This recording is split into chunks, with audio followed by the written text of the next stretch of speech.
देखते देखते 2 साल बीत गया, फिर भी ये कोरोना का कहर बंद लेने का नाम ही नहीं ले रहा है। कोरोना का दूसरा लहर तक ठीक था, लेकिन ये तीसरा लहर पूरी दुनिया को अपनी चपेट में ले रहा है। पहले ही बता देती हूँ ये ओमिक्रॉन क्या है, कैसे फैलता है, इससे कैसे बचा जा सकता है। ये ओमिक्रॉन जल्दी से जल्दी फैलने वाली एक नया वेरिएंट है, जिसका म्यूटेशन दूसरों से भी ज़्यादा है। ये लोगों के स्पर्श से या हवा के माध्यम से फैल सकता है। आपको बता देती हूँ ये ओमिक्रॉन का वेरिएंट 25 नवंबर 2021 के साउथ अफ्रीका में पहली बार एक शख्स के अंदर मिला था। उसके बाद 3 महीने के अंदर अंदर पूरी दुनिया में फैलना शुरू हुआ। और भी बता देती हूँ ये ओमिक्रॉन का असर होने के बाद भी लोग ठीक होता था, लेकिन WHO की तरफ से ये भी बोला गया कि इसके असर से लोग भी मर सकता है। अभी तक 13 लोगों का मौत सामने आया है।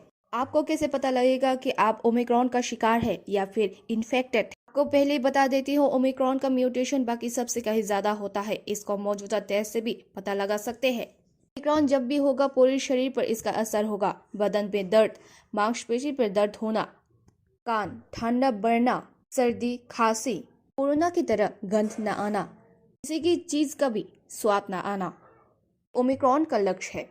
और भी बताया जाता है इसका असर 40 साल की उम्र के लोगों को और उससे कम उम्र के लोगों को हो सकता है।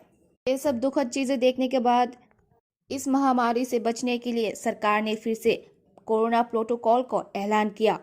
फिर से मास्क पहनना, डिस्टेंस मेंटेन करना, सभी ट्रेन स्टेशन और एयरपोर्ट पे सख्ती बजाय रखना। आप लोगों को और भी बता देती हूँ कि 15 से 18 साल के बच्चों का वैक्सीन प्रोसेस चालू हो चुका है। ऑनलाइन प्रोसेस के माध्यम से आप रजिस्ट्रेशन कर सकते हैं।